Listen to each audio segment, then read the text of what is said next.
അസ്സലാമു അലൈക്കും വറഹ്മത്തുള്ളാഹി. പ്രിയപ്പെട്ടവരെ, നമ്മുടെ ഷിഹാബാണ് എന്റെ ബാക്കിൽ നിൽക്കുന്നത്. കുറച്ച് ദിവസങ്ങൾക്ക് മുൻപേ ഒരു പ്രവാസിയെ കാണാനില്ല എന്ന് പണ്ട് ഷിഹാബിന്റെ ഉമ്മ നിങ്ങളുടെ മുമ്പിൽ വളരെ സങ്കടത്തോട് കൂടി ഒരു കാര്യം പറഞ്ഞൊക്കെ കണ്ടിട്ടുണ്ടല്ലോ. നിങ്ങളൊക്കെ വീഡിയോ ഷെയർ ചെയ്തു. നിങ്ങളൊക്കെ ആത്മാർത്ഥമായി പടച്ച റബ്ബിന്റെ മുമ്പിൽ പ്രാർത്ഥിച്ചതിന്റെ ഒക്കെ ഫലം നമ്മുടെ പ്രിയപ്പെട്ട ഷിഹാബ് നാട്ടിലെത്തിയിട്ടുണ്ട് കേട്ടോ. മാഷാ അല്ലാഹ്.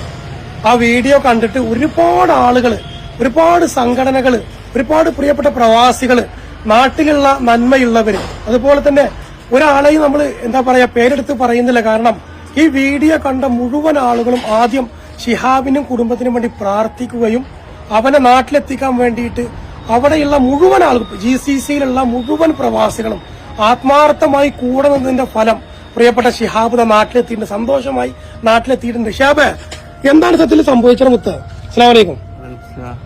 എനിക്ക് വേണ്ടി പ്രാർത്ഥിച്ച എല്ലാവർക്കും വളരെ സന്തോഷമുണ്ട്.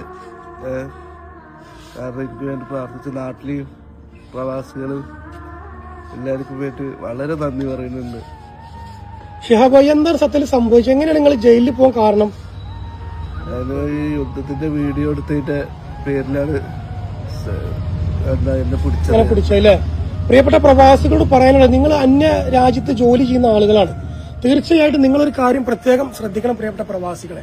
യുദ്ധം നടക്കുന്ന ഫോട്ടോസ്, വീഡിയോസ് ഒരു കാരണവശാലും നിങ്ങൾ വീഡിയോ എടുക്കുകയോ മറ്റുള്ളവർക്ക് ഷെയർ ചെയ്യുകയോ ചെയ്യരുത്. കാരണം അതിന്റെ ഒരു ഇരയാണ് ഷിഹാബ്.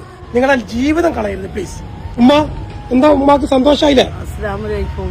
മക്കളെ, ഞങ്ങളെല്ലാരും തൊയർന്ന് എല്ലാരും തൊയേറ്റും പ്രാർത്ഥനയായിട്ടും കൂടി എന്റെ കുട്ടി ഇവിടേക്ക് എത്തിക്കണം. നിങ്ങളെല്ലാരും തൊയേറ്റ് രക്ഷപ്പെട്ട് കിട്ടിക്കണം. അള്ളാഹു നിങ്ങൾക്ക് എല്ലാവർക്കും റഹ്മത്തും ബർക്കത്തും തരട്ടെ, ആപത്ത് തരാതിരിക്കട്ടെ. മക്കളെ, ഞങ്ങളെ മക്കൾക്കും തരാതിരിക്കട്ടെ, നിങ്ങളെ കുടുംബത്തിനെ കാക്കട്ടെ. ഞാൻ അത്രയും കണ്ണീരോണ്ട് ഇരുന്നിരുന്നതാണ്. ജീവനോടെ കിട്ടൂലാച്ചിട്ട് ഒരു ഫോണിൽ കൂടെ ഒരു ഒച്ച കേൾക്കാനാണ് ഞാൻ നടന്നിരുന്നത്. നിങ്ങളെല്ലാരും തൊയേറ്റും കൂടി രക്ഷപ്പെട്ട് 100 വട്ടം 1000 വട്ടം അൽഹംദുലില്ലാ എന്ന് പറയണം. അള്ളാഹു നിങ്ങൾക്ക് റഹ്മത്തും ബർക്കത്തും തരട്ടെ, ആയുസ് തരട്ടെ. മക്കളെ എല്ലാരും അള്ള കാക്കട്ടെ. മക്കള് നഷ്ടപ്പെടാതിരിക്കട്ടെ. അള്ളാർക്ക് ആ സങ്കടം താങ്ങാൻ കഴിയൂല. അത് അന്യനാട്ടിൽ നിന്ന് നഷ്ടപ്പെട്ട എന്താ നമ്മളെ സ്ഥിതി ഉണ്ടോ ഇല്ലേന്ന് അറിയോ? 46 ദിവസം ഞാൻ അവിടെ കഴിഞ്ഞത് പടച്ച റബ്ബിനെ അറിയുള്ളൂ. എല്ലാരും അള്ളാഹു കാത്ത് രക്ഷിക്കട്ടെ. പൊന്നാരന്റെ മക്കളെ, ആ ഉമ്മാടെ ഒരു ദുആ മതി നമുക്കൊക്കെ. അൽഹംദുലില്ലാ, തന്റെ മകന് വേണ്ടിയിട്ട് ഹൃദയം പൊട്ടി നമ്മുടെ മുമ്പിൽ പൊട്ടിക്കരഞ്ഞപ്പോ നമ്മൾ മലയാളികൾ ഒറ്റക്കെട്ടായിട്ട് ഷിഹാബിനെ നാട്ടിലെത്തിക്കും. അൽഹംദുലില്ലാ, വല്ലാത്തൊരു സന്തോഷം. അള്ളാഹു അതിനുവേണ്ടി സഹായിച്ച എല്ലാവർക്കും അർഹമായ പ്രതിഫലം നൽകട്ടെ. ആമീൻ.